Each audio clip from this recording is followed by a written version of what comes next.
Hi, I'm Abby Huntsman, and you are in the strategy room. Well, Donald Trump is speaking out about his proposed ban on Muslims, saying while it is just a suggestion, he's reached out to former New York City Mayor Rudy Giuliani to form a commission to, quote, study the problem. Here he is just this morning on Fox and Friends. I've spoken to Rudy Giuliani. We're going to put together a group. We're going to look at the problem. We're going to study the problem. It's a temporary ban. I feel very strongly that we have to find out what the problem is. But I also want him to take a look at the southern border, and we're going to put together a really stellar group of people. Okay. Rudy will be the chairman, and he should be able to come back. You know, he moves quickly. He should be able to come back quickly.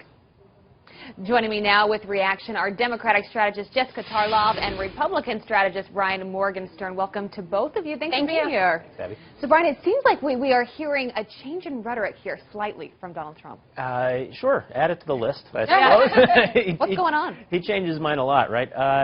If there were ever any doubt that he's just kind of winging it and figuring it out as he goes along, this should erase that doubt. But what he's trying to do is add some credibility to some of the comments he's made by bringing in Mayor Giuliani. And I was trying to figure out what the sort of mealy-mouthed answer means in practical reality. And I think... well, it was just a suggestion, though. Of course. Right? Just a suggestion. And he's just asking questions like he does so frequently.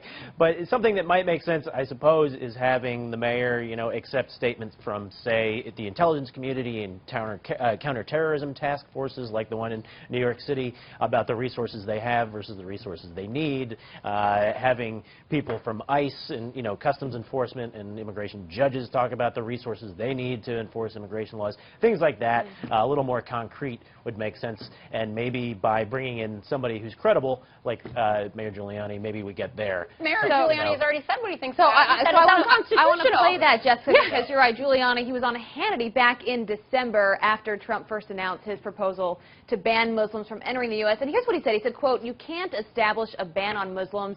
And also, if you did that, you would really take that population and start radicalizing a lot more of them if you did it. To me, it's not a sensible proposal." And he also said it would violate the First Amendment. So, Jessica, this is coming from Giuliani, who now Trump has announced is going to sort of run this commission. They seem to be on different sides here. It's a few months later. I mean, you're looking at Trump now as the GOP nominee. Exactly.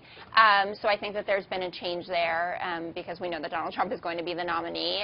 But, Bill Bratton spoke out about this as well, who's now in charge of the NYPD. When Trump said, oh, this is what New York did after 9/11, he said, it's actually not what New York did, and also that bombed big time. They didn't make one arrest. They didn't find any good usable information from this policing, this surveillance state that he created. And actually, when Ted Cruz came out in favor of that, remember, it did him a lot of damage, that he seemed to just have no idea what he's talking about. With Trump, it works better because, he just talks and talks and talks and is more charming about it than Ted Cruz, I guess.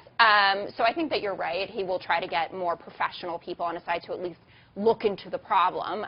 But this ban, it's still popular. I saw a recent poll that said 52% of Americans. There are a lot of Republicans, Brian, that when he originally said this, a few months ago, they were attracted to that.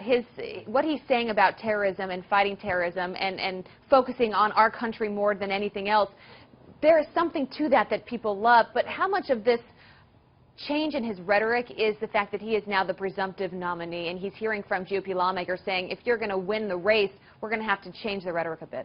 Yeah. Oh, that's exactly right. Well, Trump's campaign sort of overarching strategy and his appeal is on an emotional level. Very little of it has to do with facts and feasibility. Deporting 11 million illegal immigrants is not exactly feasible. Saying that a religion of 1.6 billion people is just going to be excluded from the country. He knows that, right? I mean, he has to know that what he's saying. Well, he has all those Muslim friends, even the very rich ones. The very rich ones, of course. But I only talk to rich people. Right. But the fact is, he's connecting with voters on an emotional level, and that's how he has sort of seduced or hypnotized so many of his supporters who, as he says, he could shoot somebody in Fifth Avenue and they wouldn't leave him. So it's an emotional appeal, and now that he's pivoting to, target crooked Hillary in the general, he is shifting his appeal in terms of who he's reaching out to, who his audience is going to be, who's going to be receiving that message. So. This is all becoming very real to him. He's realizing that he's going to be the nominee, and if he wants to win this thing, he's going to have to attract more than just the very conservative wing of the party. Jessica, Brian, thanks for being with us. Thank you. I appreciate it. All right, for complete coverage on the 2016 election, go to foxnews.com. I'm Abby Huntsman. Thanks for watching.